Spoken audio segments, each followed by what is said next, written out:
Daisy, y buenas tardes a todos. Ahorita lo que me voy a ocupar es de dar algunas perspectivas teóricas, y la finalidad de ahorita de estas perspectivas teóricas es también como que propiciar la reflexión en torno a lo que es la retroalimentación en entornos virtuales. Sin embargo, quiero también dejar en claro que esto de hablar de retroalimentación también nos conduce a hablar de evaluación. Pero aunque parezca extraño, aún así, aunque estamos hablando de entornos virtuales, tiene su antecedente en el entorno físico, o sea, en la modalidad presencial. Y muchas veces, como facilitadores, como tutores virtuales, aplicamos esas mismas técnicas de retroalimentación en forma presencial al modo virtual, cuando deberíamos de adaptar y adoptar algunos otros patrones. Posiblemente después de estas reflexiones teóricas surja algún proyecto de investigación, que esa sería la finalidad propiamente dicho. Para empezar, vamos a hablar sobre lo que es la educación superior en línea. A grandes rasgos, la finalidad de la educación superior formal, más que nada, es influir en los cambios de conocimiento y de conducta, diseñando e implementando procesos de enseñanza-aprendizaje que garanticen que dichos cambios sean permanentes y a su vez transformadores. Ahora bien, en cuanto al aprendizaje en línea, de acuerdo a Weller, dice que sus fundamentos están en el constructivismo, en el aprendizaje basado en recursos, el aprendizaje colaborativo, el aprendizaje basado en problemas y el aprendizaje situado. Si bien son perspectivas teóricas, hay veces que uno como facilitador no toma en cuenta dichas perspectivas bajo los cuales se supone es el cimiento de la educación en línea. Y muchas veces lo que hacemos es completar simplemente nuestros cursos con mucha información teórica y posteriormente solamente solicitar un cuestionario o a veces solamente un examen de opción múltiple. Son algunas estrategias, pero en realidad no estamos propiciando esa formación de un pensamiento crítico. De acuerdo a Kersley, las características de la educación en línea es que propicia la colaboración, la creatividad, debe estar centrado en el estudiante, por su misma modalidad no tiene límites de lugar ni de tiempo. A su vez, también puede crear una comunidad de exploración y de conocimiento compartido. Y por lo mismo, también se infiere que es una experiencia multisensorial. ¿Por qué? Porque no todo nada más va a entrar a través de los órganos visuales. También se supone que en la educación virtual hay recursos multimedia, que pueden ser videos, pero también tenemos algunos registros audiográficos. Podríamos aplicar algunos otros recursos que no necesariamente implique solamente material de lectura. Podríamos aplicar también materiales interactivos. Esa es la gran ventaja que también ofrece la educación en línea. Aunado a lo que es la educación en línea viene lo que es la evaluación en línea.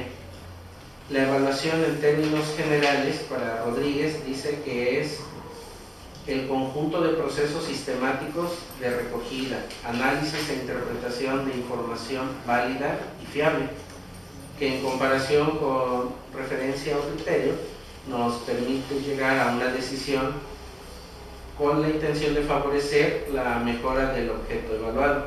Ese es en sí el propósito de la evaluación en términos generales. Pero como les había mencionado al principio, en realidad desde esta consideración que se ve más hacia lo que es la evaluación en entornos físicos, ha sido influenciada también la evaluación en línea.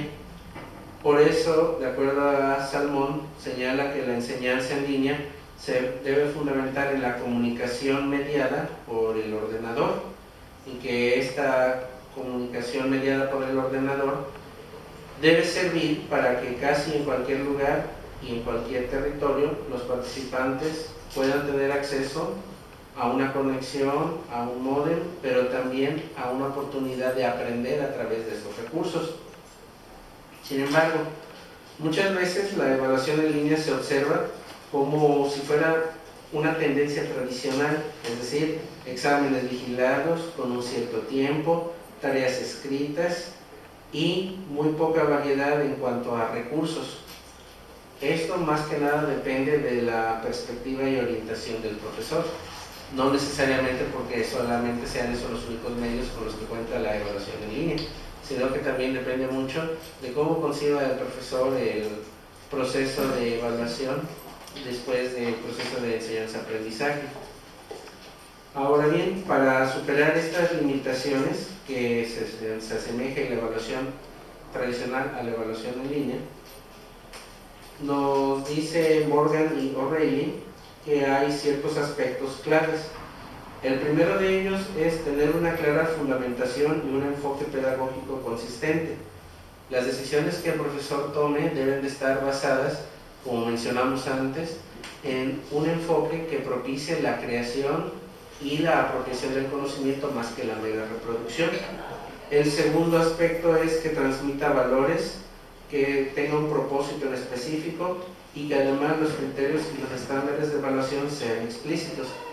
Muchas veces como profesor uno tiene en la mente de qué manera voy a evaluar la producción de mis alumnos, pero muchas veces se me olvida también ser lo más explícito posible para que sepan mis alumnos qué es lo que espero yo de ellos, y eso sí se tiene que llevar a cabo bien dentro de un encuadre.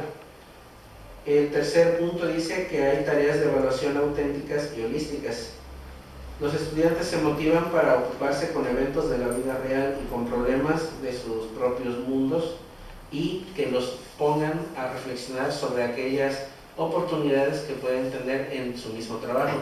Aquí, en el caso especial de la licenciatura en enseñanza del inglés, pues trabajamos con profesores o con gente que tiene la intención de volverse profesor del idioma. Muchas veces habrá que diseñar entonces tareas evaluativas que se apeguen al contexto educativo en el cual los profesores o los alumnos que tienen la intención de volverse profesor puedan estar trabajando o estén trabajando. Partiendo de eso, sería necesario que uno como facilitador diseñara aquellas tareas evaluativas que vea el alumno que pueden impactar directamente en su mismo centro de trabajo. Asimismo, dice Morgan y O'Reilly que otro aspecto clave dentro de la evaluación es el grado facilitativo de la estructura. En este caso es que uno como profesor diseñe la tarea de tal modo que el alumno vea que no es solamente como para un mero requisito evaluativo, sino que es parte del proceso formativo, y uno como profesor también a su vez se da cuenta de cómo va creciendo el alumno en ese proceso formativo. El punto 5 se refiere a suficiente evaluación formativa y a tiempo. Muchas veces lo que nos pasa a los profesores en línea es que por esa modalidad y por otras ocupaciones que tenemos, podemos dejar hasta lo último el dar esa retroalimentación. Y luego más adelante voy a discutir un poquito sobre qué tipo de retroalimentación es la que se da. A veces se va uno más en la forma que en el contenido, o al revés. Muchas veces el contenido es el que queremos evaluar, pero nos olvidamos también de que es un cierto proceso formativo y también debemos de considerar la forma. El punto 6 es el conocimiento del contexto del aprendizaje y las percepciones que el estudiante tiene sobre su mismo proceso de aprendizaje. La planificación de las evaluaciones a distancia debe considerar el conocimiento de los contextos de los alumnos, así como de sus percepciones acerca de las tareas de la evaluación. Como ya lo había yo mencionado anteriormente, si el alumno ve que el profesor solamente le encarga una serie de cuestionarios, pues entonces posiblemente el mismo alumno se plantee, solamente quiere que yo cumpla con la tarea, cumpla con esta parte del cuestionario, pues lo hago. En cambio, si ve el mismo alumno que la tarea evaluativa consiste en conocimiento aplicado a una situación práctica de la vida cotidiana, es decir, del mismo contexto educativo, entonces al alumno se podrá dar cuenta, el profesor no nada más me quiere medir qué tan hábil soy en aplicar el conocimiento, sino yo también quiero saber qué tanto puedo dar de mí para poder solucionar ese problema de la vida diaria. Otro aspecto que también aquí salta a la vista es lo que llamamos la medición y la retroalimentación. Se puede decir, de acuerdo a Morgan y O'Reilly, que la medición solamente tiene el propósito cuantitativo, mientras que la retroalimentación tiene un propósito formativo. Ahora bien, la retroalimentación como parte de la estrategia evaluativa consiste no solamente en decir lo que está bien o lo que está mal, sino que también uno como profesor le dé tiempo al alumno para que ponga, como quien diría, su ardilla a trabajar. ¿En qué sentido?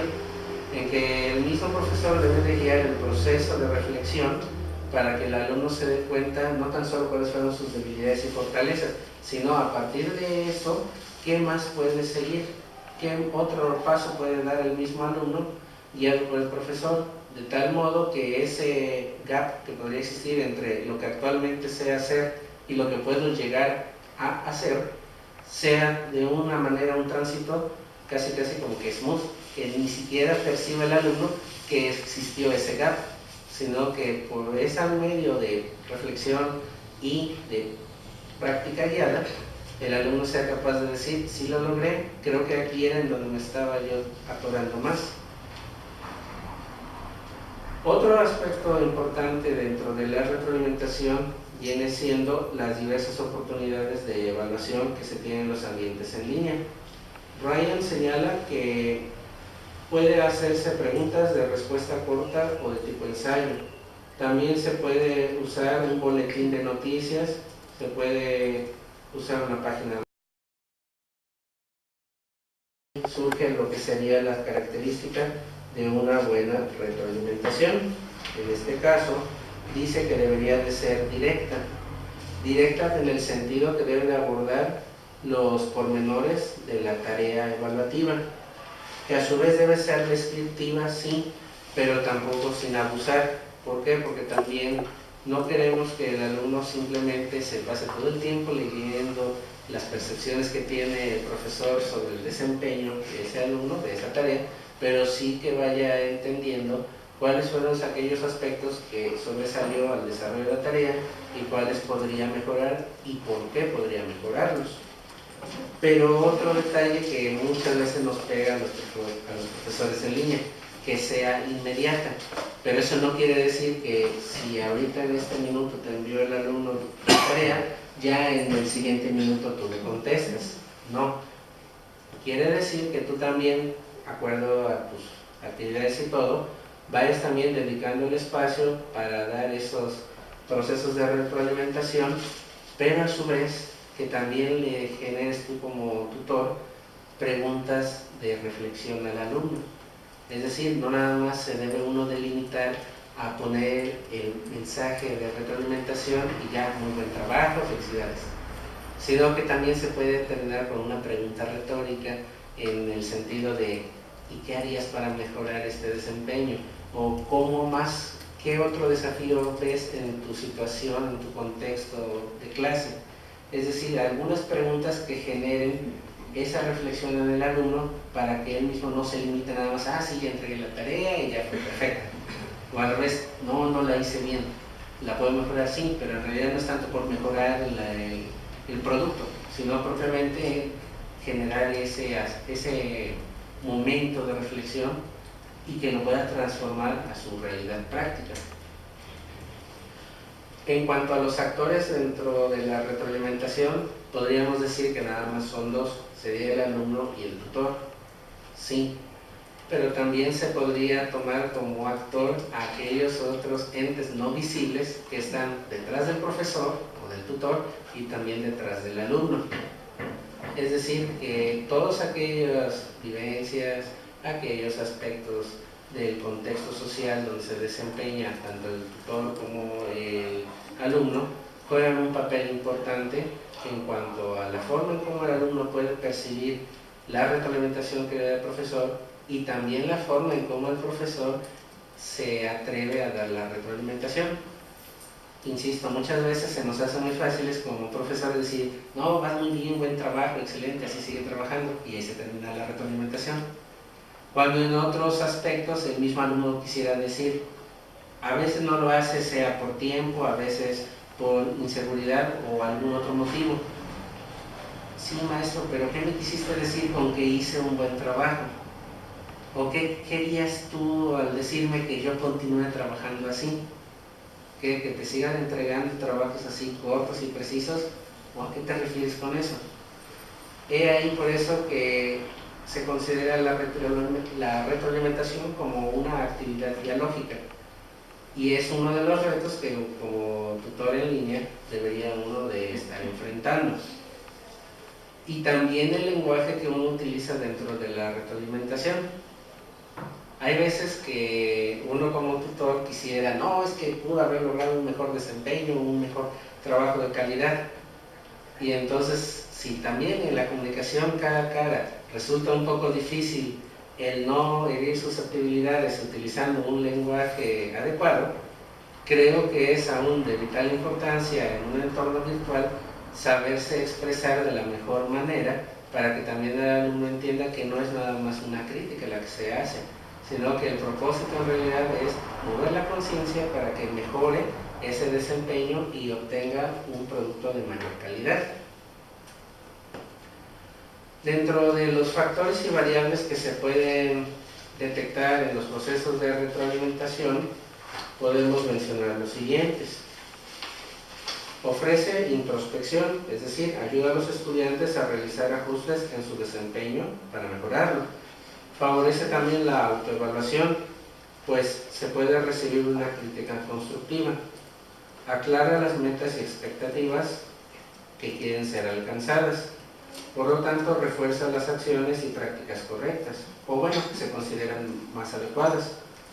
A su vez, debe proveer las bases para corregir errores. También incrementa la capacidad de incorporar al desempeño la opinión y sugerencias de expertos. Por lo tanto, desarrolla las habilidades metacognitivas del estudiante. Otro factor también importante es la actitud que tome el estudiante con respecto a la retroalimentación. Muchas veces el estudiante puede leer lo que el profesor escribió y puede tomar dos actitudes como dejarlo en visto o ¿qué quiso decir mi profesor con esto? Y entonces también ahí depende mucho del estudiante qué quiere hacer con esa retroalimentación que el profesor haga. Preguntarle y decirle qué más queremos hacer o simplemente dejarlo como mencionaba, en visto. Algo de lo que mencionaba yo. Se debe enfocar el profesor en los criterios de evaluación, sí. Es decir, el profesor, si desde un principio estableció, por ejemplo, con la ayuda de rúbricas o de listas de cotejo, cuáles eran los desempeños que quería que se mostraran en esa tarea evaluativa, pues esos son sobre los aspectos sobre los que debe basar su retroalimentación. No tanto como el sigue adelante, así vas bien, y nada más que se limite a decir buen trabajo. Es decir, con base en esos criterios es donde debe el profesor ir construyendo su propia retroalimentación. Ahora, finalmente, dentro de los pasos que se pueden tener para una retroalimentación efectiva, se pueden, de acuerdo a BOSIS, mencionar los siguientes. Conocer cuáles son los objetivos que se plantearon de la tarea evaluativa. Crear un contexto de escucha y aprendizaje. Bueno, en este caso, más que escucha así de cara a cara, sería a través de la plataforma. Cerciorarse si el otro, es decir, si el alumno también nos da la autoridad para poderle dar retroalimentación. Podría uno pensar, pues si uno como tutor tiene todo el derecho, sí, pero también hay que ver si el mismo alumno está consciente de que tu retroalimentación va en su beneficio y no nada más en una crítica. Especificar sobre qué aspectos o dominios se debe de dar el feedback. Y también por cada uno de los puntos ser conciso.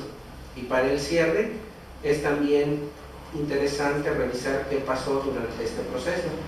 Es decir, plantearles preguntas tan sencillas como ¿cómo te sentiste durante la conversación? O sea, durante el proceso de retroalimentación, ¿qué esperas mejorar? Serían también algunos aspectos muy necesarios para incluir dentro de la retroalimentación. Y bueno, pues eso es todo de mi parte.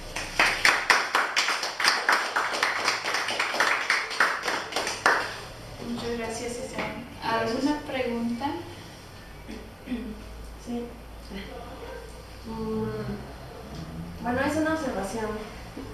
Como estudiante de un programa virtual, actualmente he querido responder a la retroalimentación, ¿no? Y dialogar, como decía el maestro.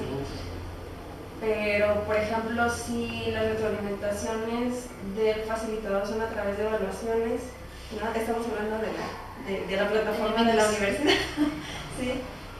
No es, bueno, yo no vi como una opción, no hay una opción. Entonces, recuerdo que en una ocasión, pues la facilitadora me decía, estuvo muy bien el producto, pero ¿sabes qué? Te saltaste tal y tal paso, o sea, quedó muy bien, pero no vi todo lo demás, ¿no? Entonces, era parte de la calificación y no lo vi. Entonces yo quería pues comentar, es cierto, tienes razón, se me pasó, ya no ni siquiera negociar mi calificación ni nada, ¿no? Sino quizás disculparme o decir, qué bueno que me dijiste porque ya voy a tener cuidado para la próxima, ¿no?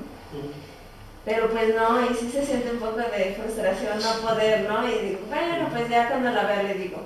Entonces, por ejemplo, creo que a través de actividades, no creo que tampoco a través de actividades es posible. No.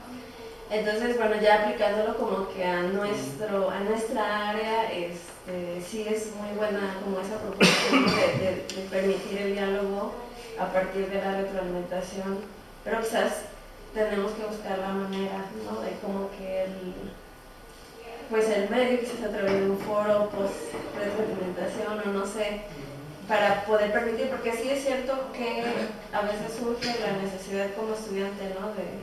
De responder a eso, ¿no? Sí.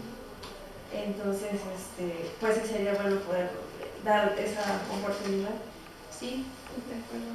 Yo, en mi experiencia, a veces, después de dar una retroalimentación, se sigue el diálogo a través de mensajes. Ajá, eso sí. Pero siento que no es, o sea, no es en automático. El estudiante tiene que esforzarse hasta cierto punto, ¿no? Para mandar el mensaje, para seguir el diálogo.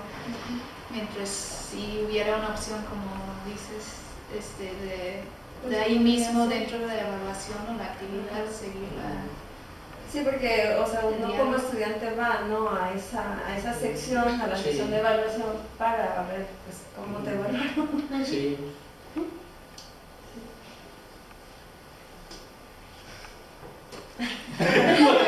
Estoy viendo esto, a veces. Bueno, el tema de la retroalimentación asociado a la evaluación, pues es álgido, ¿no? Por ejemplo, la autoevaluación a mí me ha dado resultado en cuanto a que eso mencionaba en las lecciones. Estoy tratando de que el estudiante aprenda a evaluarse por sí mismo, que él mismo vea el estándar que tiene que alcanzar y que lo alcanza, que no se conforme con el 6 o con el mínimo. ¿Cómo hacerlo? Pues necesitamos cambiar, en primer lugar, la forma en que percibe el estudiante al profesor. Si yo dependo del profesor, voy a esperar retroalimentación detallada y que me diga dónde me equivoqué y que hice bien. Y si quiero ir más allá, que me dé oportunidad de corregirlo. Tú dijiste que bueno, hay rúbricas y hay listas de cotejo. Por ejemplo, yo particularmente no tengo mi hoja de tachitas y puntitos donde le doy una décima si hizo esto y le quito, como el caso de que viví esa experiencia. ¿Cómo? Pero es que mi materia no se asocia al modelo europeo de niveles, ¿no? Exacto. Entonces, ¿por qué bajas puntos, no? Por ejemplo, y efectivamente no hay una forma en que yo pudiera aclarar. Pero consciente de la formación que estoy recibiendo, eso que me dijo el profesor es relevante para mí. Es un castigo, es bajarme puntos. ¿Cómo lo debo tomar? Está bien, la maestra lo considera bien, está bien, ¿no? Sí. Pues lo hice lo que yo. Otra observación fue que yo saqué mis fotografías de pantalla y las puse en un Word y ya está, ¿no? Mi secretaria me quedó muy bonita y la manera, ¿no? Dice, no, tenían que estar separados y así, así, así. Si estuvieran separados, ¿ese era el objetivo de evaluación? ¿O era el cómo logré ese resultado? ¿Sí? Entonces es difícil encontrar un punto en el cual tú puedes decir, estoy evaluando la competencia en términos de conocimientos, habilidades, actitudes, la forma, la puntualidad, Entonces mi recomendación es ir más a la autoevaluación. Que el estudiante dependa de él mismo y no dependa del profesor. Y el profesor, si algo ve que está bien, pues que bueno, para eso estás. Y si ves algo que no está bien, ¿cómo le hago ver al otro que se dé cuenta que aún le falta? Sin necesidad de castigar, sin necesidad de decirle, te equivocaste aquí, por eso trabajamos juntos. Entonces, mi recomendación es, haz una pregunta de tal manera que en la búsqueda de respuesta él se dé cuenta que le faltó o que ahí no era la respuesta. Sí, y eso es desafiante para ambos. Sí. Sí. Entonces, estás formando estudiantes para que aprendan por los mismos, que no dependan del 100% de ellos. Sí. Sí, eso es muy interesante y es como que otra perspectiva de ver la retroalimentación desde la autoevaluación. Cómo ellos podrían hacer esa, ahora sí, cortar el cordón umbilical, casi, ya no tanto depender todo el tiempo del profesor. Eso sería interesante poderlo tratar después. Me apunto. Muchas gracias, Gracias. por los tiempos ahí.